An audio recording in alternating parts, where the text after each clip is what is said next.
Okay. Man, she deserves, the extra ice cream scoop at the end of the day for that effort. The press really wants to talk to Joe Biden. I don't know what they expect to get out of him. Maybe the end of democracy or something. I don't know what Joe Biden's going to do when he actually comes and speaks to the press, if he ever does it again. But that woman is doing her job. Our next guest, Joe DeVito, joins us once again, writer, comedian, of course, a regular panelist on Fox News' Gutfeld, on X at Joe DeVito Comedy, and online at joedevito.com. Joe, welcome back to the show. It's good to have you here. Oh, it's good to be back, especially last time we spoke, we were legitimately concerned the cackler might get in there. So it's a whole new beautiful world we're looking at, isn't it? That is a really, really good way to put it. I mean, I had my own thoughts about leading up to the election. There's a lot at stake for the country, but of course, selfishly, I'm thinking about how am I going to cover this for the next 4 years if Kamala Harris gets in? How are you preparing yourself for either outcome leading up to the results? It's mostly stocking up on canned goods. Getting III the things. Toilet paper early. It's fun. It's funny because to look back now, it seems like, oh, of course that wasn't going to happen. But at the time, it was very nerve-wracking because I really feel like we. I don't want to sound like the leftist people who freak out, but I really did think like this one could be kind of the end of America if we didn't get this one right. So I agree. But I do think it's fun to see that all the lefty people doing the dramatic exits from Twitter, they go over to Blue Sky and they're annoying each other so much they can't handle it. Rob Reiner survived years on Twitter. He lasted 2 weeks on Blue Sky before he had to commit himself. He said he was going to a facility, which, I don't know. Didn't they usually just call those fat farms? Oh, I don't know. Maybe that's. I have no idea, Joe. I like the clip you played of that reporter screaming. Have you seen the actual video of that? You can't see the reporter, but they're just slow panning him. And you remember when Joe Biden was walking away from the press that one time and he stopped to turn around and he gave us that famous smile and then kept going? Yeah. That smile was on his face pretty much the entire time he was shuffling onto the airplane. But that woman wanted to ask him some kind of question. What do you think she wanted to know from him? Well, I don't know what she was thinking, but his miracle ear hasn't been plugged in for about 2 months now. You'd think that one would maybe break through, though. Maybe that she knew that, and she's like, well, I'm going to get through anyway. I guess she needed to be pelting him with those tiny batteries to just remind him that it's time to upgrade. I like when he wandered off into I like when he wandered off into the brush in the Amazon. I thought that was who had that on their bingo card. Oh, I think somewhere there's tribesmen are dipping darts in his blood so they can paralyze monkeys on their next hunt. Joe, this is Ryan. Between the two Democrat candidates that we've seen this year, which one do you think gave you guys more ample material? Like, did you prefer to write stuff about Joe Biden or Kamala Harris more, or did you care at all?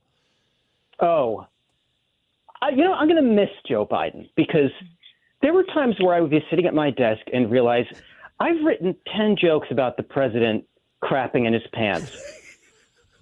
And I would sit there and I would say to Joe Mackey sometimes, what exactly is our job? Has anyone ever had the job?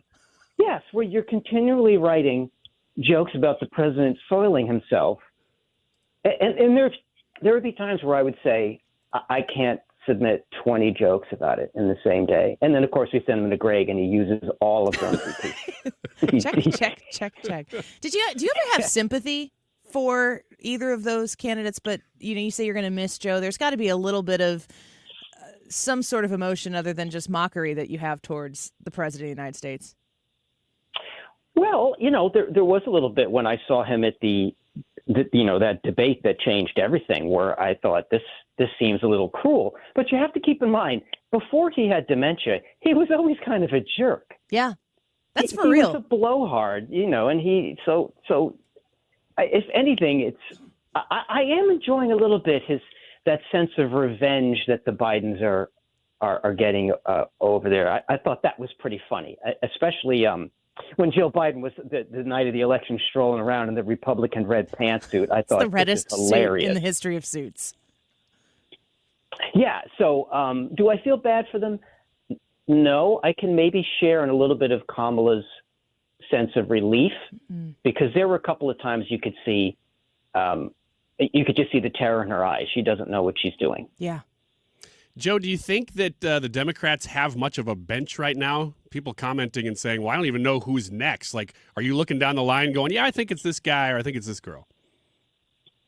Oh, there really are just it's a clown car with the clowns just keep pouring out of this tiny little Volvo that they showed up in. That who are you going to be like? Yeah, now it's time for Pete Buttigieg to step up. Right. Really? The guy who had his bicycle, he rode up on his tricycle after the car dropped him off. So out of the trunk. Jussie Smollett I forgot about Jussie that. Smollett or whatever his name is free now. He could maybe run for something, you think? Why not? I mean, look at Chicago. I thought they couldn't do anything worse than Lori Lightfoot, and then they somehow pulled that off. So why not have Jussie Smollett run? I mean, even if you look at their what they ended up with was it was almost like a Russian nesting doll of how bad a vice president you could have behind you. Yeah, but wait, there's more. Exactly, because Obama had Biden, who even he knew he was a doofus, and Biden said, "Oh, you like that? Well, I'm going to put in Kamala," and then she picked Tim Walz. Who would Tim Walz have selected as a vice president? Just I don't know, an empty soda can, perhaps a rock he found. Like, just how stupid could they get? The Tim Walz wrinkle in this whole story, it's quickly and easily forgettable, but then when you remember it, it's like you've heard it for the first time all over again. Like, really, why did we go down the Tim Walz avenue? It didn't ever make any sense. Yeah, you can't have a vice president who has jazz hands. Is that in the Constitution? I think it is. I think that's what unconstitutional right jazz hands. Yeah, he really was. Tim Walz also just. I don't know why of all the messages the left picked up on was, we're going to show you what a real man is like. And they started talking about, redefining masculinity. And then they bring out Tim Walz, who, he always conducts himself like he's winning some sort of regional theater award where he's clasping his hands and bowing at the waist and blowing kisses. And Doug Emhoff is supposed to be. Doug Emhoff landed more punches than Mike Tyson did, so he's not exactly. These are the guys we're supposed to be emulating. Give me a break. That's strong. That's strong material.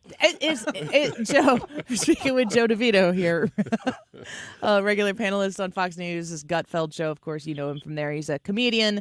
JoeDeVito.com.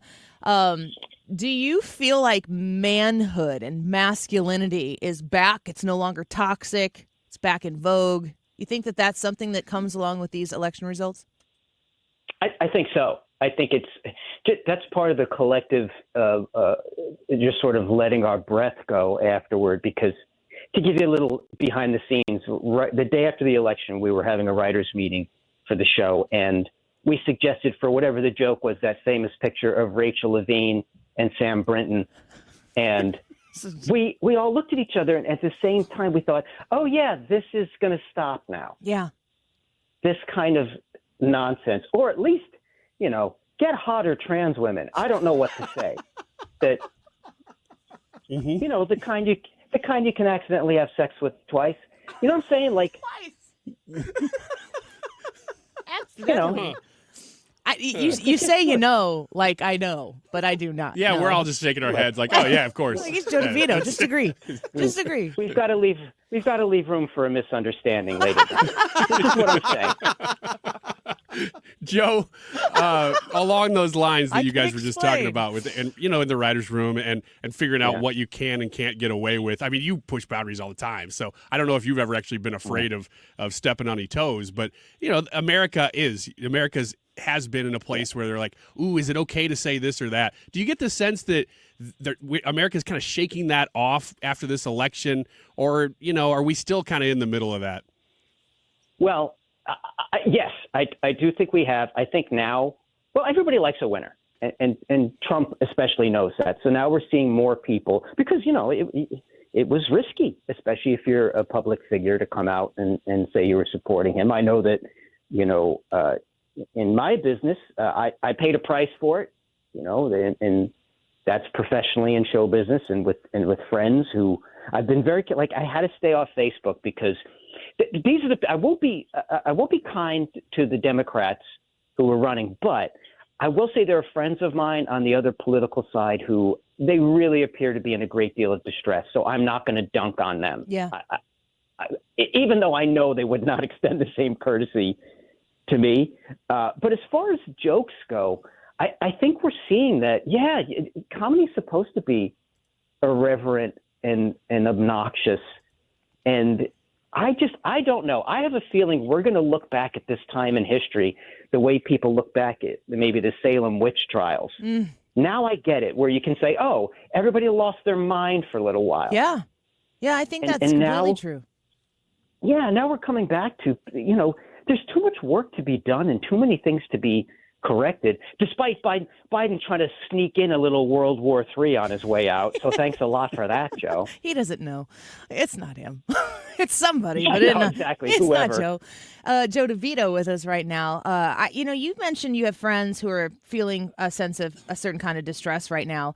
And what I've been saying on the air, especially immediately after the election, is when you turn on the MSNBCs of the world and you see these pundits losing their minds, CNN, Scott Jennings, who I love, Bill Maher calls him Lonely Scott, but some of these people are out of their ever-loving minds, but they've been paid to shill this fear-mongering for so long. I'm encouraging people to point and laugh at those folks, but if you've got real-life people that you're going to see this coming week at Thanksgiving, the distress that they're experiencing right now, there are people who have made a lot of money shoveling them into that position where they are going to be in distress. And as you write for Gutfeld and you're in the media, there are no shortage of Brian Stelter jokes on the Gutfeld show, among many other people who exist on MSNBC and CNN.